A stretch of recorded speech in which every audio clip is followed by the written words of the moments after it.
پوچھا, پھر آپ گھر سے پوچھنے کے بعد نکلے, یہ ساری ٹینشن ہے نا. آزادی تو اس میں یار, اس ٹینشن سے اپنے آپ کو بچاؤ یار, چھوڑو یار نہانا وانا, گندے میلے کچیلے رہو. لیکن میلا کچیلا رہنا چونکہ بد تہذیبی ہے, لہذا اس میں وقتی طور پر تو آپ کو فائدہ ہوگا کہ آپ نہانے کی ٹینشن سے بچ رہے ہیں, لیکن اس چھوٹی سی ٹینشن سے بچنے کے بعد آپ بڑی ٹینشن میں آ جاؤ, سکون نہیں ملے گا. آپ نہا دھو کے جب تیار ہوتے ہیں, صاف ستھرے لباس پہنتے ہیں, ایسا سکون انسان کو ملتا ہے نا, ایک عجیب سی فیلنگ ہوتی ہے, اس کی فیلنگ ساری چینج ہو جاتی ہیں اس کی. وجہ کیا ہے کہ نہانا اور اچھا لباس پہنا, اس کا تعلق کس سے ہے؟ تہذیب سے. جو بھی تہذیب والی زندگی ہوگی نا, وقتی ٹینشن ہوگی لیکن اس کے اثرات کیا ہوں گے؟ سکون والے ہوں گے. تو اسی طرح یاد رکھو, یہ جو گرل فرینڈ کا سیٹ اپ ہے نا, ادھر فلانی لڑکی کو پٹا لیا, اس سے دوستی کر لی, اس سے زنا کیا, اس لڑکی نے بھی آپ سے زنا کیا, اور پھر بعد میں میوچل انڈرسٹینڈنگ سے شادی بھی کر لی. یہ بھی ہو رہا ہے بعض دفعہ, 10 سال کر. نا دماغ سے نکال دو کہ آپ کو وہ سکون ملے گا جو ایک ایسے آدمی کو بیوی بنانے کی, بیوی جب بناتا ہے جس نے عورت سے اپنے آپ کو بچا کے رکھا. اس کی زندگی میں پہلی عورت وہ آتی ہے جو اس کی بیوی بن کے آئے. خدا کی قسم, اس کے جو جذبات اور اس کے گھر بسانے کا جذبہ اور اس میں جو بیوی سے محبت, اسی طرح وہ عورت جس کی زندگی میں پہلا مرد آیا ہو, شوہر بن کے آیا ہو, ان دونوں میں جو آپس میں ریلیشن ہوتا ہے, گرل فرینڈ بوائے فرینڈ میں منہ مارنے والے کتے بلی کی طرح, گدے گھوڑوں کی طرح, وہ اس سکون اور اس لائف کا, اس تہذیب کا تصور کر ہی نہیں سکتے. وہ خدا کی قسم, ان کی لائف میں جو مولوی یا مولویوں جیسے ہوں, میں 2 نمبر مولویوں کی بات نہیں کر رہا, پھر فوراً لوگ کہتے ہیں یہ مولوی دیکھو یہ کیا کر رہا ہے, یہ مولوی دیکھو. بھائی میں 1 نمبروں کی بات کر رہا ہوں. ان کی زندگیوں میں جو سکون ہوتا ہے گھریلو لائف میں, بیوی سے محبت, بچوں سے ان کو محبت ملتی ہے, وہ سکون ایک عام آدمی اس کا تصور نہیں کر سکتا. ہم نے اپنے والد کو بچپن سے دیکھا نا, ہمیں پتا تھا ہمارے والد کوئی غیر اخلاقی سرگرمیوں میں نہیں ہے. ہمیں اپنے باپ سے بڑی عقیدت تھی, بڑی محبت تھی, یاد ہے. اچھا, ہم نے اپنے والد کو بچپن سے دیکھا نماز پڑھتے ہیں, تلاوت کرتے ہیں, روزانہ جب گھر آتے تھے نہاتے تھے, اتنی خوبصورت ان کی بڑی داڑھی تھی, چہرے پہ ایک رونق تھی, تہجد کے لیے اٹھ کے لمبی دعا مانگا کرتے تھے. بتاؤ بیٹا, جب باپ میں یہ صفات دیکھے گا, اس کو جو باپ سے محبت ہوگی, ایک عام آدمی کو اپنے لبرل باپ سے ایسی محبت ہو سکتی ہے؟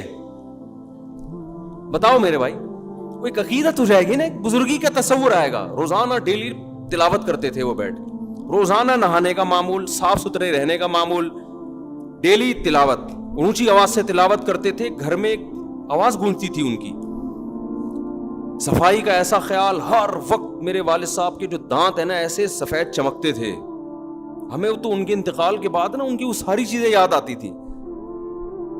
اور کوئی گٹکا نہیں, کوئی پان نہیں, کوئی سگریٹ نہیں. تو میں, پتہ ہے میرے ذہن میں کیا تصور تھا, دنیا میں سب سے اچھے کون ہیں؟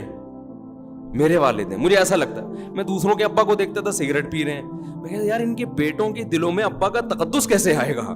باپ تو اسی شکل میں اچھا لگتا ہے نا. ارے دوست تو ٹھرکی ہونا اچھا لگتا ہے, ابے وہ ادھر لڑکیوں کو چھیڑ رہا ہے, ادھر چھیڑ رہا ہے, یار یہ فرینڈ ہے, بڑا آزاد قسم کا فرینڈ, اس کو تو لوگ کہتے ہیں بڑا کیا ہے, صوفی دوست. کسی کو اچھا نہیں لگتا, لیکن باپ کیسا اچھا لگتا ہے؟ باپ تو نیک ہی اچھا لگتا ہے نا. تو ہم دیکھتے تھے ایسی نماز کی پابندی کرتے ہیں, ایسی تلاوت کی پابندی, کوئی غیر اخلاقی سرگرمیوں میں نہیں. کبھی کوئی آنٹی کی شکایت آئی ہو محلے سے, کیا بھائی. مجھے یاد ہے ایک دفعہ میری والدہ نے, میرے اپنے والد کے بارے میں ایسا کانسیپٹ بن چکا تھا, پھر باتیں بھی اچھی اچھی کرتے تھے. اچھا, ہم دوسروں کو دیکھتے تھے, جو بوڑھے لوگ ہیں نا, دوسروں کے ابوؤں کو دیکھتے تھے. کسی کے ابو کی برائی نہیں کر رہا میں, لیکن ایک کمپیئر کر رہا ہوں نا. تو وہ دیکھتے تھے کہ جب وہ دفتر سے آتے یا ریٹائر ہونے کے بعد وہ تھڑے بنا کے نا بیٹھے رہتے تھے درخت کے نیچے. بہت سے بزرگ حضرات کو ہم نے دیکھا بیٹھے رہتے, گپے مار رہے ہوتے تھے, کھل کھلا کے ہنسنے, ہاں ادھر غیبت, اس کی غیبت, ٹائم ویسٹنگ. کیونکہ ریٹائر ہو گئے, کوئی کام نہیں ہے, تو سارا دن بھر بیٹھ گئے, یہ سب چیزیں. میں اپنے والد صاحب کو دیکھتا تھا, وہ کبھی بھی اس طرح کسی ایکٹیویٹی میں مجھے نظر نہیں آئے. وہ جب ریٹائر ہو گئے تو کیا کرتے تھے وہ بیٹھ کے. میں نے ہم کو کبھی ویڈیو گیم کھیلتے ہوئے نہیں دیکھا. ہم نے بوڑھوں کو ویڈیو گیم کھیلتے ہوئے بھی دیکھا ہے, ڈرامے میں دل بہلا رہے ہیں ٹائم پاس کرنے کے لیے. ہم دیکھتے تھے کہ ہمارے والد صاحب نہ ڈرامہ, ٹی وی تو ہمارے گھر میں آنے ہی نہیں دیا نا والد صاحب, نہ ڈراموں میں دل بہلاتے تھے, نہ ناول پڑھ کے ٹائم ویسٹ کرتے تھے, نہ کہیں تھڑوں پہ بیٹھ گئے ادھر ادھر. والد صاحب کو شوق تھا بچوں میں بیٹھنے کا. جب دفتر سے آتے تھے نا ان کو شوق تھا کہ والدہ آ کے بیٹھیں اور بچے بیٹھیں. ان میں لطیفے بھی سناتے تھے. میں جو بیانات میں لطیفے سناتا ہوں زیادہ تر میں نے اپنے والد سے سنے ہیں. سمجھ رہے ہیں نا. بھی بچوں کو ٹائم دیتے تھے گھر میں آ کے بیٹھ کے لطیفے بھی یہ نہیں ایسا صوفی مزاج نہیں تھے کہ خشک جسے کہتے ہیں گپ شپ والے ہنسی مذاق والے گھر میں. تو کیا کرتے تھے کہ میں اب کمپیئر کرتا ہے نا انسان, نہ گٹکا کھا رہے ہیں, نہ پان کھا رہے ہیں, نہ سگریٹ پی رہے ہیں, نہ ناول پڑھتے ہوئے. اخباریں جہاں آیا کرتا تھا لوگ چاٹتے تھے صبح سے. 3 عورتیں 3 کہانیاں آتی تھیں اس وقت نا. 3 عورتیں 3 کہانیاں سب پڑھا کے بیٹھے ہوئے ہوتے تھے. اسی پہ پورے ہفتے تبصرہ چلتا تھا. ڈرامے آتے تھے اسکول ہم جاتے تھے لوگ ڈراموں کا تبصرہ کر رہے ہوتے تھے. تو والد صاحب کو نہ ڈراموں کا, اس کو سمجھتے تھے یہ ٹائم ویسٹنگ ہے, یہ وقت کا ضیاع ہے. تو فارغ وقت میں کیا کریں گے بھائی, یا تو تلاوت کر لی, یا بچوں میں بیٹھ کے گپ شپ لگا لی, یا کہیں ملنے کے لیے چلے گئے کسی قریبی رشتہ دار سے, یا بہت زیادہ کیا کیا. حضرت حکیم اختر صاحب رحمہ اللہ تعالی بڑے بزرگ تھے, ان کے ملفوظات پڑھ کے نا اس کے نوٹس تیار کرتے تھے. یہ بڑا زبردست. تو اپنی ڈائریاں رکھی ہوئی تھیں اس میں وہ لکھ لیا کہ یہ بڑی زبردست بات ہے. پھر جب کبھی تبلیغ والوں کا بیان ہوتا تو کبھی کبھار والد صاحب کو بھی بیان ملتا تو اس میں وہ پڑھ کے سناتے کہ دیکھو انہوں نے بزرگ نے کتنی اچھی بات کہی ہے, یہ دیکھو یہ بزرگ نے یہ حضرت نے کتنی اچھی بات. کہیں بھی ان کو پورے مہینہ ان کی ڈائری تھی, کوئی اچھی حکمت کی بات ملتی تھی تو اسے نوٹ کر لیتے تھے. تو اتنی ان کے انتقال کے بعد نا ان کی الماری سے ڈائریوں کا پورا پلندہ نکلا ہے. اتنا بڑا پلندہ, وہ پوری کتاب بن سکتی ہے وہ. تو ہمیں ان سے بڑی عقیدت تھی, بڑی محبت تھی. مجھے یاد ہے ایک دفعہ میری والدہ نے اتنی بات کہی نا تو میرے دل میں اتنا غم ہوا کہ یار کاش مجھے والدہ میرے والد کے بارے میں یہ بات نہ بتاتی. اب میں سوچتا ہوں یہ تو کوئی بڑی بات نہیں تھی, لیکن ہم نے عقیدت کا ایسا معیار بنایا ہوا تھا نا. وہ بات کیا تھی, میری والدہ نے بتایا کہ تمہارے ابو نے, ابا تو امی سے شیئر کریں گے نا ایسی دل کی باتیں, ہمارے سامنے تھوڑی شیئر کریں گے. ابا نے, ہماری اماں نے بتایا کہ تمہارے ابا نے بتایا جب وہ کنوارے چھڑے چھاٹ تھے نا 18-20 سال کے, تو انڈیا میں ایک فلم لگی ہوئی تھی سینما گھر میں, وہ فلم دیکھنے گئے تھے. جب دیکھ کے آئے تو انہوں نے فلموں سے ہمیشہ کے لیے توبہ کر لی. مجھے افسوس اس پر ہو رہا تھا دیکھی کیوں انہوں نے فلم. سمجھ میں آ رہی ہے بات, یعنی میرے دل میں نا ایک بال آ گیا کہ یار اس کا مطلب ابا نے بھی فلم, حالانکہ وہ پتہ نہیں 1901 کی بات کر رہی تھی اس زمانے کی فلموں میں. اب تو وہ فلمیں دیکھ کے لوگ اسلام قبول کر لیں, ایسی فلمیں تھیں ہیروئنوں کی دوپٹے اور تمیز اور شرافت اور فیملی سسٹم دکھایا جاتا تھا. مجھے کسی نے پرانے زمانے کے ڈرامے کا کلپ دکھایا, ہمارے ایک دوست نے, کہ یہ دیکھو پہلے ڈرامے ایسے, اتنی تمیز کے ڈرامے تھے کہ آج کل وہ ڈراموں والا ماحول ہمارے گھروں میں نہیں ہے. تو میں نے کہا یار ان ڈراموں کو ہم کہتے تھے حرام, صحیح ہے نا, حالانکہ یہ ایسے ڈرامے ہیں, یہ تو یعنی ایک سسٹم کو صحیح کر رہے ہیں یہ ڈرامے. اب تو پتہ نہیں کیا بےہودگی ہو رہی ہے. تو وہ اس زمانے کی پتہ نہیں 75 کی 74 کی, یا 75 میں تو 75 کی بھی نہیں, وہ کوئی بات ہو رہی ہوگی کہیں 1960 یا 55 کی. تو مجھے یہ تھا کہ یار ہمارے ابا نے فلم کیوں دیکھی. خیر بعد میں خیال آیا کہ یار اتنا بھی اونچا معیار نہیں رکھو بھائی, دیکھ کے توبہ کر لی نا, وہ بھی ایک دفعہ دیکھی تھی. تو کیونکہ میرے ذہن میں تھا بھائی ہمارے تو باپ دادا تھے سارے نیک چلے آ رہے ہیں, تو وہ ابا نے یہ حرکت کی کیوں, تو وہ ایک دفعہ بھی کیوں دیکھی. تو ایسا معیار بنا ہوا تھا. اب آپ بتاؤ جب گھر میں پاکیزگی کا ماحول ہوتا ہے تو اولاد کو بھی ماں باپ سے محبت ہوتی ہے. ہماری والدہ بھی مصلی پہ رہتی, اتنی لمبی لمبی دعائیں مانگتی تھی, اللہ ان کی مغفرت فرمائے. باقی میں کسی کی تعریف میں مبالغہ نہیں کرنا چاہتا کہ ہمارے والد میں کوئی خامی نہیں تھی یا والدہ میں کوئی, کسی کی بھی تعریف میں ایسا غلو جائز نہیں ہے. لیکن میں صرف اسلام کی خوبی بتانے کے لیے کہ والدہ کا یہ معمول ہو, باپ کا یہ معمول ہو, تو بچوں کو پیرنٹ سے محبت ہوگی کہ نہیں ہوگی. یہ محبت پائیدار محبت ہوتی ہے, یہ وہ گوروں یہ ڈراموں فلموں والی نہیں ہوتی. یہ اس میں فادر ڈے منانا نہیں پڑتا آپ کو. انسان کہتا ہے یار دیکھو ایک وقار ذہن میں آتا ہے.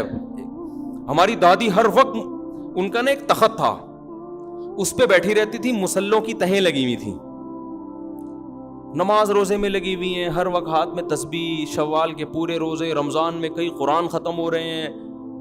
اور اللہ معاف فرمائے ایک ایپ تھا ان میں پڑوسیوں کے جا کے ڈرامہ لازمی دیکھتی تھیں بس, یہ ایک عیب تھا ان میں.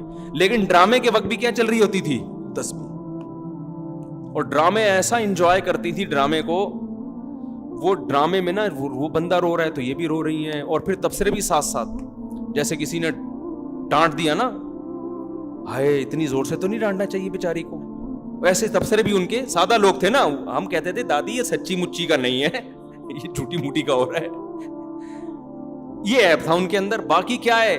نماز, تہجد, دعائیں, شوال کے پورے روزے, سنت روزے, یہ سارے معمولات, کوئی جھوٹ نہیں, کوئی چالاکیاں جو آج کل مارکیٹ میں پھیل گئی ہیں, اس کی جڑیں کاٹو, اس کو یہ کرو, اور غموں پہ صبر کرنا.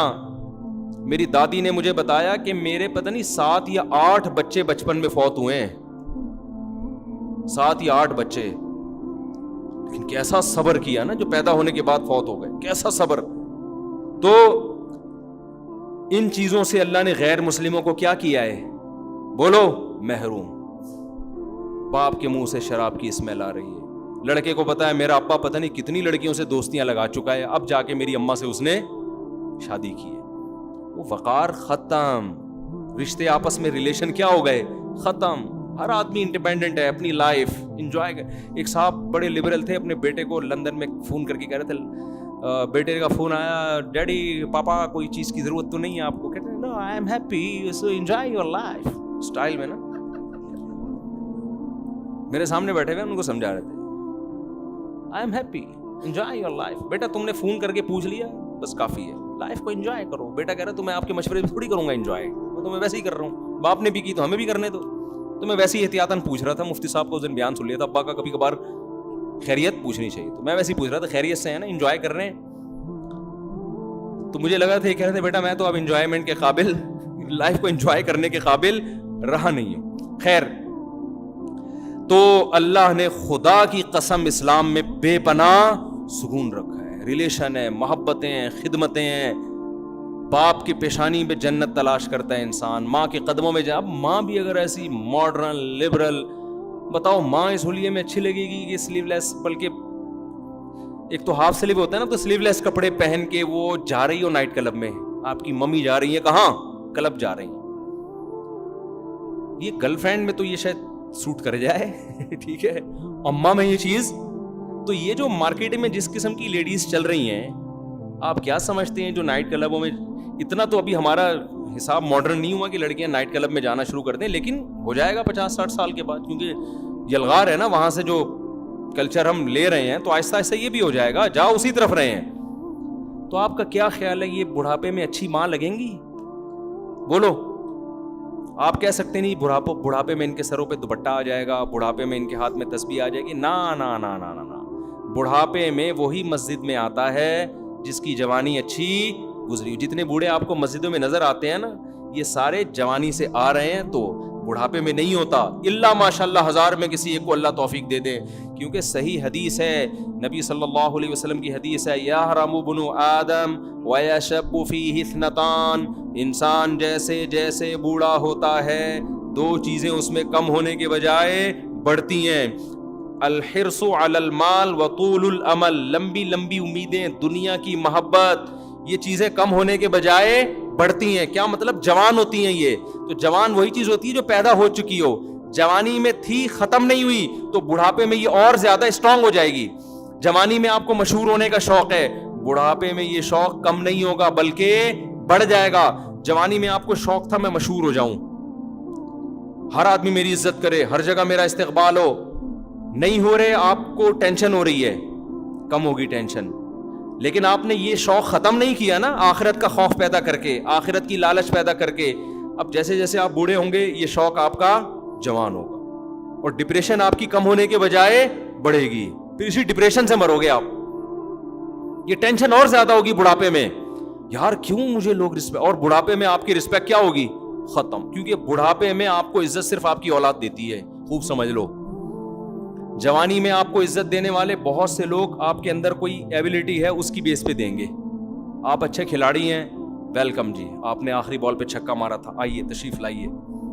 جب بوڑھے ہو گئے تو اب آپ کے اندر وہ صلاحیت ہی ختم ہو گئی. تو جو محبت کی بیس تھی جب وہ ختم ہو گئی تو محبت باقی رہے گی؟ بولتے کیوں نہیں؟ دیکھو آپ کو کوئی کسی حسینہ سے محبت ہے اس کے حسن و جمال کی وجہ سے، حسن ختم تو محبت کہاں گئی؟ دل لینے چلے گی محبت۔ آپ کو محبت ہے اچھی ایکٹنگ کرتا ہے، کوئی ایکٹر ہے، جب بڑھاپے میں ایکٹنگ ختم تو محبت بھی کیا؟ بولو نا، ختم۔ آپ کو یہ تھا کہ یار بڑا اچھا باکسر ہے، اس بیس پہ آپ اس کے میچز دیکھتے، آپ اس کے کھیل دیکھتے اور بڑا آپ کا دل چاہتا ہے میں اس سے ملوں۔ جب اس کی وہ بڑھاپا آ گیا، باکسنگ کے قابل نہیں رہا، تو وہ عزت بھی کیا ہو گئی؟ ختم۔ تو بڑھاپے میں حقیقی عزت صرف کس سے ملتی ہے؟ اولاد سے۔ اور کمال کی بات پتہ ہے کیا ہے؟ دنیا میں صرف ایک ماں باپ کا رشتہ ایسا ہے کہ جو جتنے بوڑھے ہوں اتنے زیادہ اچھے لگتے ہیں، اس کے علاوہ کوئی بھی رشتہ ایسا نہیں ہے۔ ایک اور رشتہ ہے، وہ ہے روحانی باپ کا، جس کو علماء یا بزرگان دین کہا جاتا ہے۔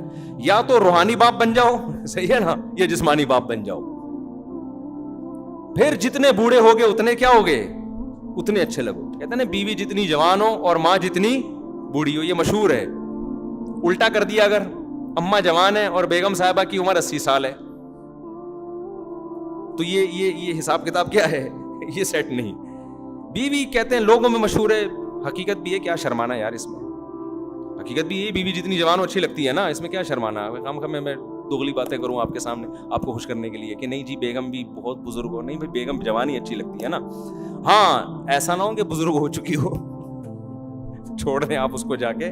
پھر اس سے ایک اور وجہ سے محبت ہوتی ہے کہ آپ کے ساتھ اس نے اتنا ٹائم گزارا ہے، آپ کے بچوں کی ماں ہے۔ محبت تو ہوتی ہے لیکن اس کا رخ کیا ہو جاتا ہے؟ چینج ہو جاتا ہے۔ تو وہ جو جذباتی محبت ہوتی ہے نا، عشق معشوقہ والی، وہ وقت جوان ہوتی ہے تو وہ رہتی ہے، بڑھاپے میں پھر وہ کنورٹ ہو جاتی ہے کہ دوسری قسم کی محبت میں۔ پھر دم درود بھی کروا رہے ہوتے ہیں لوگ اپنی بیگم سے، جا کے دعا بھی کروا رہے ہوتے ہیں۔ خیر، ماں باپ جتنے بوڑھے ہوں اتنے زیادہ اچھے لگتے ہیں، اتنے زیادہ ان میں نورانیت آتی ہے، اتنی روحانیت آتی ہے، اتنا ان کی خدمت میں۔ ہمیں یاد ہے ہم جب چھوٹے بچے تھے تو ظاہر ہے ہماری والدہ کی عمر اس وقت اتنی زیادہ نہیں تھی، تو ہم نہیں کبھی والدہ کی گود میں سر رکھ کے لیٹتے تھے۔ لیکن جب والدہ بالکل بوڑھی ہو گئی، ہم جب بڑے ہوئے تو اماں بوڑھی ہو گئی نا، پھر ان کی گود میں سر رکھنے کا اپنا مزہ تھا۔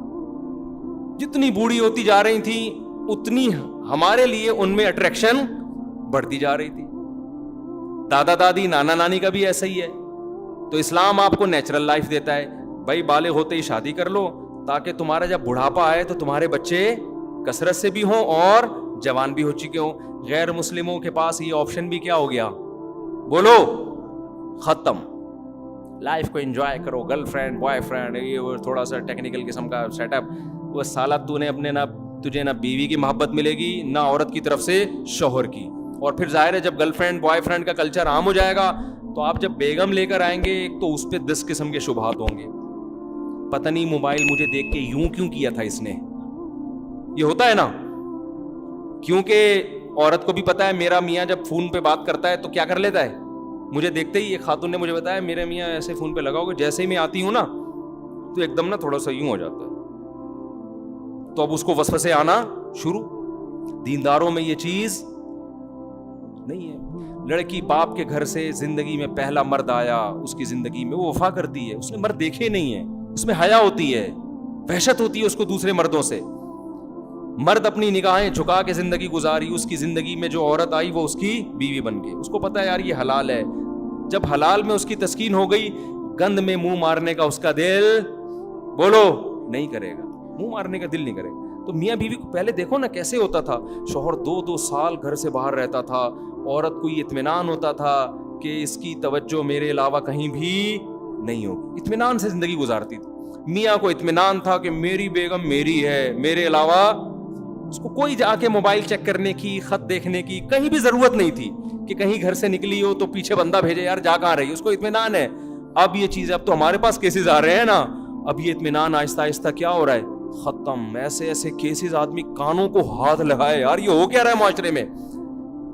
تو میں لوگوں سے کہتا ہوں تم نے بھی عیاشی کی ہے، اس نے بھی عیاشی کی ہے، دونوں اتفاق سے ایک ایگریمنٹ سے شادی ہو گئی، اب نہ تمہیں اس پہ اطمینان نہ اسے تم پہ اطمینان، تو اب موبائلوں میں جھانکتے رہیں گے ایک دوسرے کے، وہ اس کے موبائل، وہ ذرا سا۔ اور پھر اتنا کمزور رشتہ بن چکا ہے میاں بیوی کا کہ مرد میں ذرا سا فالٹ پیدا ہو جائے نا تو عورت کو اپنے پرانے بوائے فرینڈ بولو یاد آنا شروع. تھوڑا سا آڑا ترچا ہو گیا آدمی, کمر جھک گئی, یا کوئی ڈاکٹروں نے کہہ دیا آپ کے جگر میں تھوڑا سا مسئلہ ہے, اور کہ بھائی اس کے ساتھ تو لائف میری, یا مالی لحاظ سے کمزور ہو گئے. سب سے بڑا ایشو تو یہ آتا ہے جب شادی ہوئی پیسہ تھا, اب کیا ہو گئے کمزور.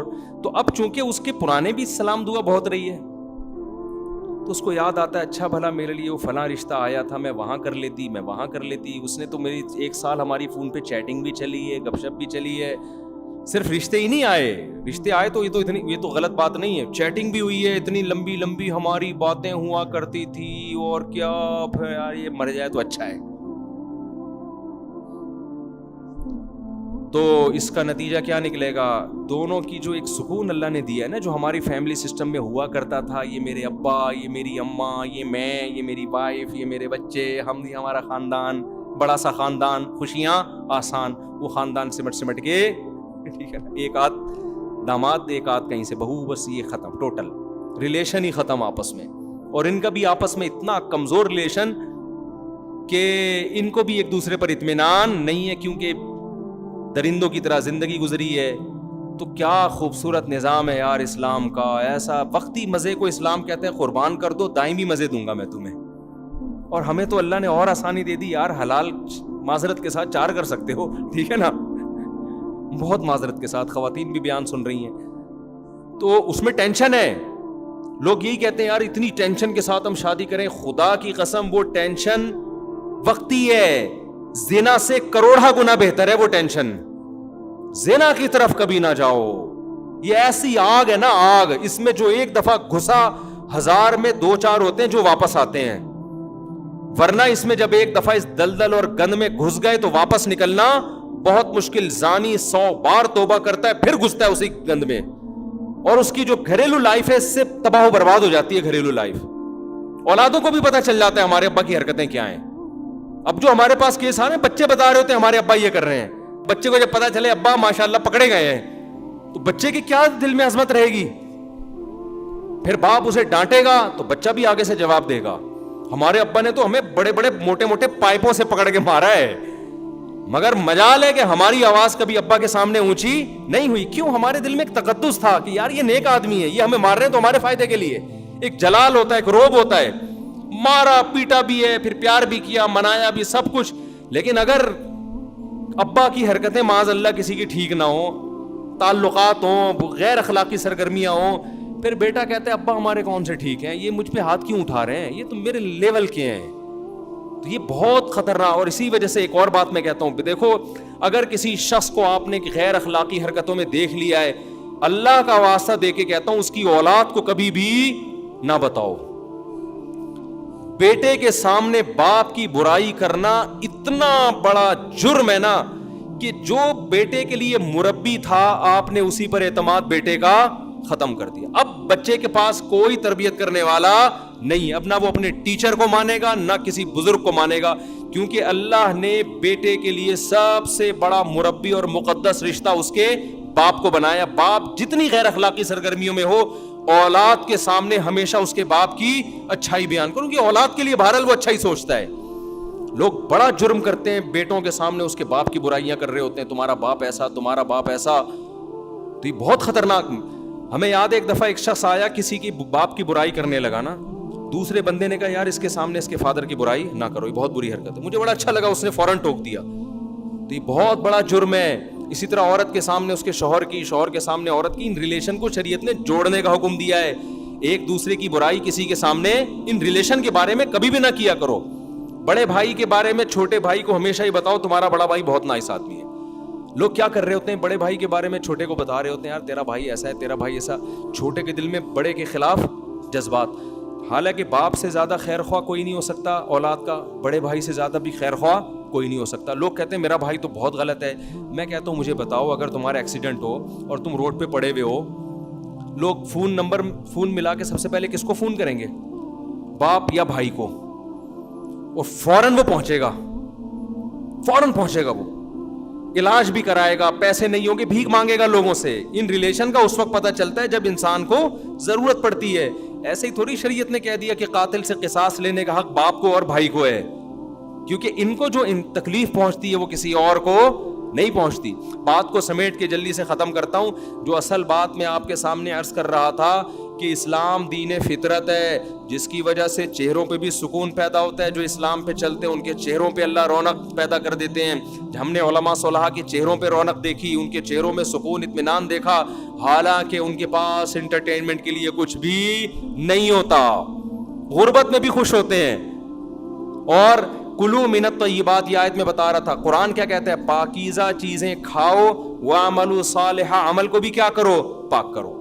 گندے عمل بھی نہ کرو. جھوٹ بولنا ناپاک عمل ہے, زنا کرنا ناپاک عمل ہے, ہوس کرنا ناپاک عمل ہے.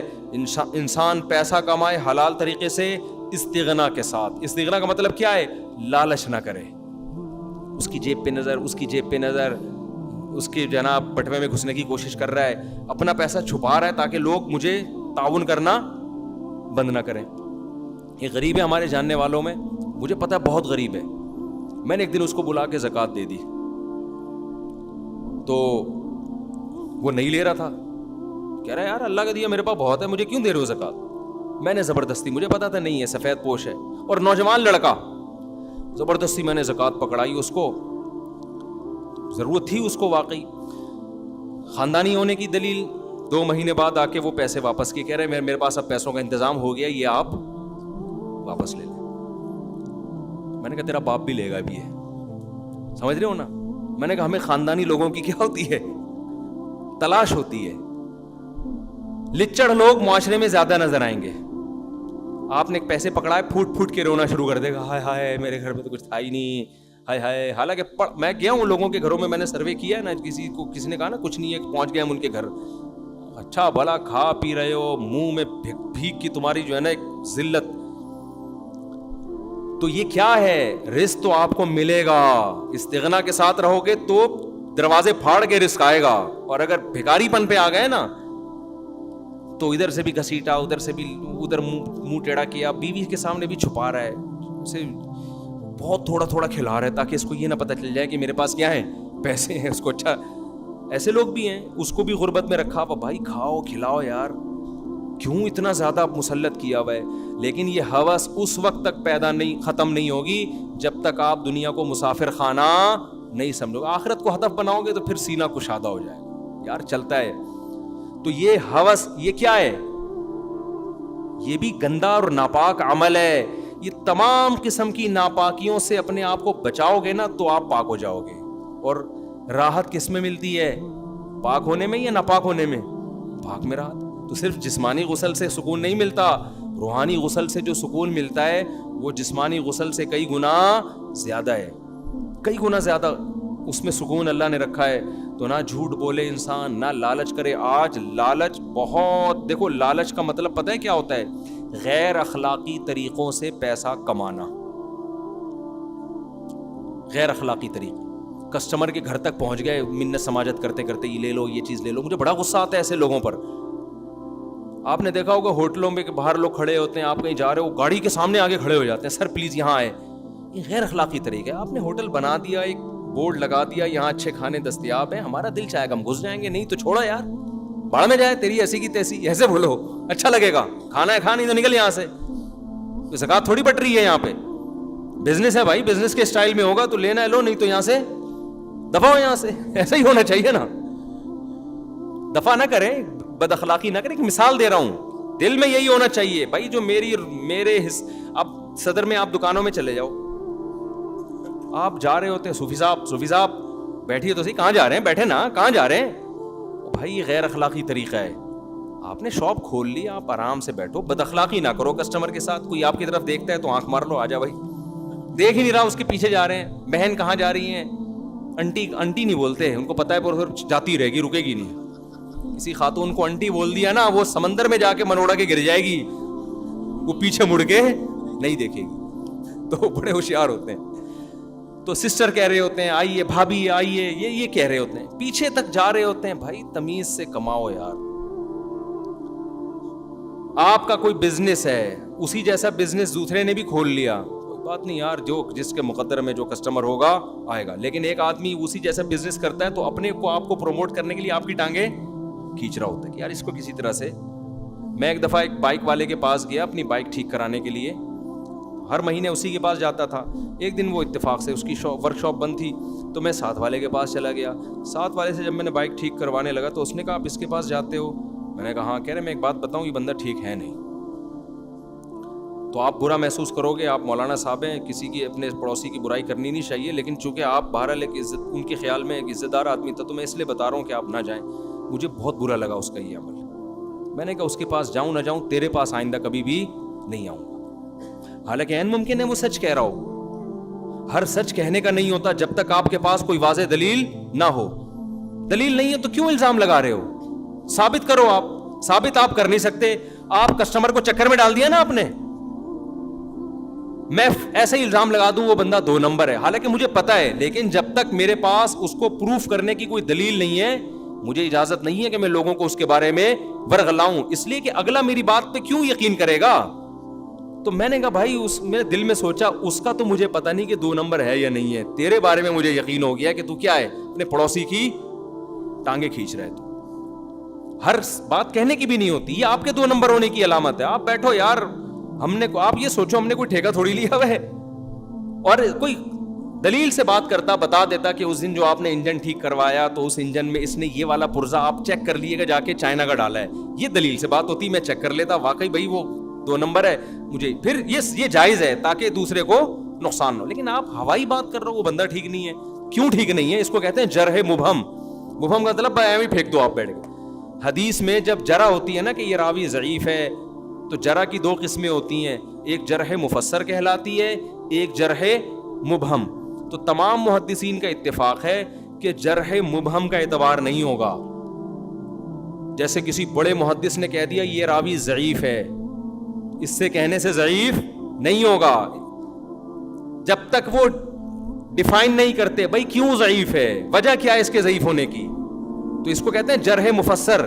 آج انٹرنیٹ پہ جو بہت سارے یوٹیوبرز پڑے ہوئے ہیں نا, جو آپ کو بڑی بڑی تحقیقات حوالوں کے ساتھ پیش کر رہے ہیں, کہتے ہیں فلاں محدث نے اس کو ضعیف کہا, فلاں محدث نے اس راوی کو ضعیف کہا. لوگ بڑے متاثر ہو رہے ہیں, یار اس نے بھی ضعیف کہہ دیا, اس نے بھی, اس کا مطلب حدیث ضعیف ہے. حالانکہ وہ صحیح حدیث ہوتی ہے. اس لیے کہ جو لسنر ہے نا وہ فارغ ہوتا ہے, اس کو حدیث کے اصول معلوم ہی نہیں ہے, وہ صرف حوالہ دیکھ رہا ہوتا ہے کہ دیکھو فلاں حدیث کے راوی کو فلاں محدث نے ضعیف کہا, تو واقعی یہ کیا ہے, ضعیف ہے, لہذا یہ حدیث کیا ہے, ضعیف ہے. حالانکہ آپ کسی علم حدیث کے ماہر سے پوچھیں گے, وہ کہیں گے بھائی یہ اس نے ضعیف کہا, اس کے باوجود یہ حدیث ضعیف نہیں ہے, کیونکہ ضعیف کہہ دینا کافی نہیں ہے, یہ جرح مبہم ہے.